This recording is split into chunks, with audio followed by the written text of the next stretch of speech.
6 जून 1936। बनारस विश्वविद्यालय के एक श्रीमान ने कहा कि वह अपने पत्नी तथा बच्चों के वियोग से शोकातुर हैं। वह मानसिक शांति तथा उसे प्राप्त करने का उपाय जानना चाहते हैं। तो महर्षि जी ने कहा, जन्म मृत्यु सुख दुख संक्षेप में सारा जगत तथा अहंकार मन में ही है। यदि मन का नाश कर दिया जाए तो इन सब का भी नाश हो जाता है। यह ध्यान देने योग्य है कि मन को केवल सुसुप्त नहीं करना है, अपितु उसे नष्ट कर देना है। मन सुसुप्त में भी निष्क्रिय रहता है, तब वो कुछ नहीं जानता। फिर जागृत होने पर तुम पूर्ववत हो जाते हो। सुख का अंत नहीं है, किंतु यदि मन का नष्ट कर दिया जाए तो शोक के लिए कोई आधार नहीं रहेगा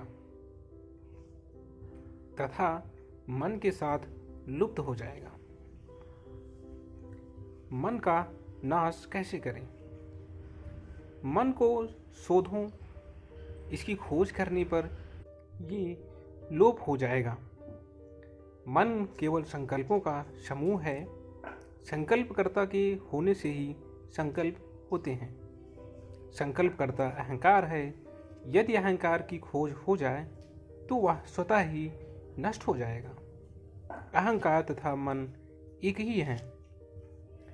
अहंकार संकल्पों की जड़ है, जिससे अन्य समस्त संकल्प उत्पन्न होते हैं। मन की खोज कैसे करें? अंतर्मुख हो जाओ। अब तुम जानते हो मन का उदय अंदर से है, अतः अंतर्मुख हो जाओ। तुम प्राणायाम की साधना कर रहे हो। यंत्रबद्ध प्राणायाम से लक्ष्य की प्राप्ति नहीं होगी। यह तो एक साधन मात्र है। इसे यंत्रबद्ध करते समय मन से जागरूक रहने की सावधानी रखो तथा मैं भाव को ध्यान में रख के मूल को खोजो। जब तुम्हें बोध होगा कि जहाँ श्वास लीन होती है वहीं से मैं का भाव उदित होता है, इसका उदय तथा अस्त साथ ही होता है। मैं भाव की श्वास के साथ ही लय हो जाएगा। इसके साथ ही दूसरा अनंत ज्योतिर्मय मैं अभिव्यक्त होगा, जो कि नित्य एवं निरंतर रहेगा। यही लक्ष्य है।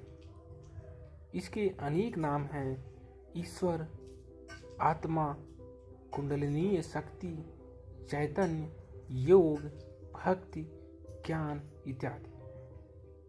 और जब तुम प्रयास करोगे तो यह स्वतः ही तुम्हें लक्ष्य तक पहुंचा देगा। 9 जून 1936। रमण गीता अध्याय 2 में वर्णित मार्गत्रयी के संबंध में एक यात्री ने जिज्ञासा की। महर्षि जी ने बताया कि प्राणायाम मन पर नियंत्रण करने का साधन है, अर्थात संकल्पों का समन तथा इसे नष्ट करने का साधन है। एक साधक प्राणायाम पूरक, रेचक, कुंभक अथवा केवल कुंभक का अभ्यास कर सकता है। दूसरी श्रेणी का अध्ययन करने वाला साधन मन के संयम करने के बाद श्वास का संयम करता है और उसका कुंभक स्वतः ही हो जाता है। पूरक एवं रेचक पर सहज रहना भी प्राणायाम है। यह साधन देखने में केवल 3 प्रकार के प्रतीत होते हैं। वास्तव में वह एक हैं, क्योंकि वह एक ही लक्ष्य तक ले जाते हैं। तथापि साधक की पूर्व गति, परिस्थिति तथा प्रवृत्ति के अनुसार इन साधनों में परिवर्तन कर उसको अपनाया जाता है। वास्तव में केवल 2 पद्धतियां हैं, विचार एवं भक्ति। एक दूसरे तक पहुंचाता है। भक्त पूछता है, मैं की खोज में कुछ भी दृष्टिगोचर नहीं होता? महर्षि जी उत्तर देते हैं, चूंकि तुम्हें स्वयं को देह तथा दृष्टि को नेत्र मानने का अभ्यास हो गया है, इसीलिए तुम कहते हो कि तुम कुछ नहीं देखते। वहाँ देखने को क्या है? कौन देखेगा? कैसे देखेगा? एक ही संवृत्त है जो कि अहम वृत्त से उठता है, शरीर के साथ तादात्म्य को प्राप्त होता है, इंद्रिय द्वारा प्रकाश करता है और चारों तरफ ये दृश्य देखता है।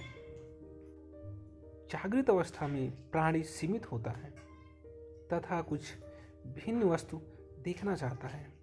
उसकी सहज बुद्धि की साक्षी ही अंतिम प्रमाण है, किंतु वह यह स्वीकार करता है कि दृष्टा, दृश्य तथा दृष्टि सब उसी की चैतन्य अर्थात निजी अस्तित्व की अभिव्यक्ति है। मन की एकाग्रता से ही ऐसे भ्रम का निवारण होता है कि आत्मा दृश्यमान है। वास्तव में दृश्यमान अलग कुछ नहीं है। इस समय तुम्हें मैं की प्रतीति कैसी हो रही है? क्या तुम अपने स्वयं को जानने के लिए अपने सामने दर्पण लेते हो?